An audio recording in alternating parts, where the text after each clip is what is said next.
Hello student, question दिया है the range of the function f x is equal to this is this दिया हुआ है। अब देखो इसका रेंज फाइंड आउट करना है।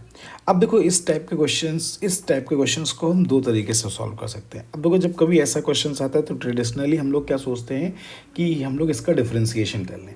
ठीक है, तो डिफरेंशिएशन करके भी इस क्वेश्चन को कर सकते हैं और वैसे भी कर सकते हैं। तो फर्स्ट मेथड हम लोग जो कर रहे हैं ना इस क्वेश्चंस के लिए, वो हम लोग विदाउट डिफरेंशिएशन करेंगे, क्योंकि पहले वही क्लिक करता है। तो ये मेथड आप समझ लो। तो y इज इक्वल टू हमने क्या मान लिया, 3 माइनस एक्स दिया है और ये कितना दिया है, 2 प्लस एक्स दिया हुआ है। ठीक है, तो 2 प्लस एक्स दिया है। तो अब इस क्वेश्चन का हमें रेंज फाइंड आउट करना है। तो हमने क्या कहा, स्क्वायरिंग बोथ साइड कर दिया। तो y square is equal to कितना आ गया, 3 माइनस एक्स और ये कितना आ जाएगा, +2 प्लस एक्स आ जाएगा, +2 टाइम्स ये root over a minus b और a प्लस बी ऐसे आ जाएगा। अब देखो ये एक्सप्रेशन एक्स एक्स कैंसिल हो गया, तो वाई स्क्वायर की वैल्यू कितनी आ जाएगी, 5 + 2 टाइम्स। अब ये जो एक्सप्रेशन आ गया वो आपका कितना आ जाएगा, 6। ठीक, माइनस कितना आ जाएगा, 6 माइनस एक्स 6 और ये कितना आ जाएगा, plus x minus x square आ गया। अब देखो हमने इसको क्या कर लिया, परफेक्ट स्क्वायर के फॉर्म में चेंज कर लिया। तो y square is equal to 5 + 2। अब जब इसको परफेक्ट स्क्वायर के फॉर्म में चेंज करेंगे तो ये आपका कितना आ जाएगा, 25/4 माइनस एक्स माइनस 1/2 का होल स्क्वायर आ गया। ठीक है, तो ये आपका परफेक्ट स्क्वायर के फॉर्म में चेंज हो जाएगा। परफेक्ट स्क्वायर के फॉर्म में चेंज करना आता है, इसलिए मैंने डायरेक्टली कर लिया। अब देखो आपको ये पता है कि यहाँ पे, अब देखो इस सेम प्रोसेस इसके ऊपर डिपेंड है। अब देखो y मैक्सिमम कब होगा, जब ये एक्सप्रेशन मिनिमम होगा। तो अगर हम y मैक्सिमम के लिए बात कर ले रहे हैं, तो y मैक्सिमम के लिए अगर हम बात करते हैं तो इट मीन्स कितना आ जाएगा, x माइनस 1/2 की वैल्यू क्या हो जाएगी, 0 आ जाएगी। ठीक है, तो y square is equal to कितना आ जाएगा, 5 + 2 √25/4 माइनस 0 आ जाएगा।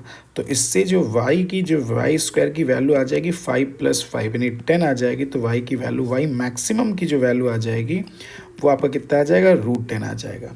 अगर हम वाई मिनिमम के लिए बात कर ले रहे हैं, तो वाई अगर हम मिनिमम के लिए बात कर ले रहे हैं तो इसका मीनिंग, मिनिमम के लिए बात कर ले रहे हैं तो वाई मिनिमम के लिए अगर हम बात कर ले रहे हैं तो इसका मीनिंग क्या आ जाएगा, इसकी मैक्सिमम वैल्यू फाइंड आउट करनी है हमें।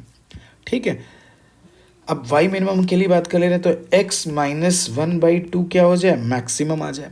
अब देखो आपको ये पता है कि इसका मतलब जो रेंज दिया है, यानी 3 माइनस एक्स या 2 प्लस एक्स की वैल्यू क्या हो जाए, 0 हो जाए। ठीक है, तो ये पूरा एक्सप्रेशन क्या हो जाए, ये वाला जो इसकी पूरी वैल्यू क्या आ जाए, 0 आ जाए। इसी रूट में दिया है तो 3 माइनस एक्स, तो एक्स की वैल्यू क्या आ जाए, 3 रख दें, ये एक्स की वैल्यू क्या रख दें, -2 रख दें। तो इसका मीनिंग ये पूरा एक्सप्रेशन क्या हो जाएगा, 0 आ जाएगा। तो 0 आ जाएगा तो डायरेक्टली कह सकते हैं वाई अगर मिन होगा तो इसकी वैल्यू 5 प्लस ये क्या आ जाएगा, 0 आ जाएगा। तो वाई स्क्वायर है, तो वाई की वैल्यू कितनी, वाई मिनिमम की वैल्यू कितनी आ जाएगी, 10 आ जाएगी।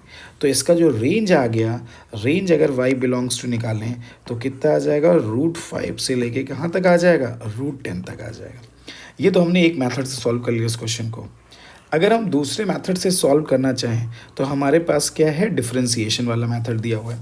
अब डिफरेंशिएशन वाला method y is equal to, मैंने क्या किया, √3 माइनस एक्स प्लस बेटा कितना आ गया, 2 + x आ गया, डिफ्रेंशिएट कर दिया, dy/dx इज इक्वल टू कितना आ जाएगा, 1/2 3 माइनस एक्स और ये कितना आ जाएगा, 3 का 0 -1 आ जाएगा, प्लस 1/2 2 + x आ जाएगा।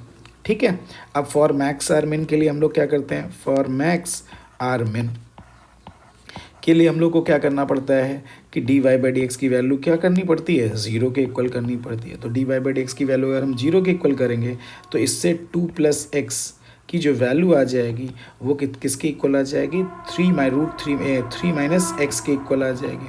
तो अगर हम ये बात कर लें तो देखो 2x की वैल्यू आपकी कितनी आ जाएगी, 1 आ जाएगी। तो x इज इक्वल टू 1/2। तो इस पे हमारे मैक्सिमम या मिनिमम वैल्यू मिल जाएगी। तो हमें पता है इस पे वैल्यू क्या मिलेगी, मैक्सिमम वैल्यू मिलेगी। अब देखो इसका जो डोमेन देख लेते हैं, तो डोमेन जो है वो 3 माइनस एक्स क्या होता है, greater than or equal to 0। तो इसका मतलब 3 इज़ ग्रेटर देन x आ जाएगा। तो x less than or equal to कितना आ गया, 3 आ गया।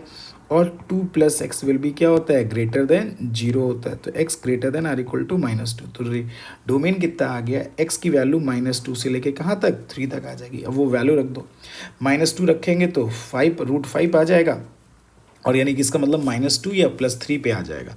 तो उसके अकॉर्डिंग भी हमारा इसका जो रेंज आ जाएगा, देखो 1/2 पे इसकी मैक्सिमम वैल्यू रखोगे, तो 1/2 पे जब रखोगे तो इसकी मैक्सिमम वैल्यू कितनी आ जाएगी, √10 आ जाएगी। और जो मिनिमम वैल्यू है वो कहाँ पे रखना पड़ेगा आपको, -2 पे या 3 पे। तो -2 रख देंगे तब भी इसका √5 आ जाएगा, और 3 रख देंगे, +3 रख देंगे तब भी √5 आ जाएगा, और मैक्सिमम वैल्यू √10 आ जाएगी। तो दोनों से सेम ही आंसर आ जाएंगे। आप चाहे ये फर्स्ट मैथड यूज़ कर लो या सेकेंड मैथड यूज़ कर लो, जैसे आपको लगे।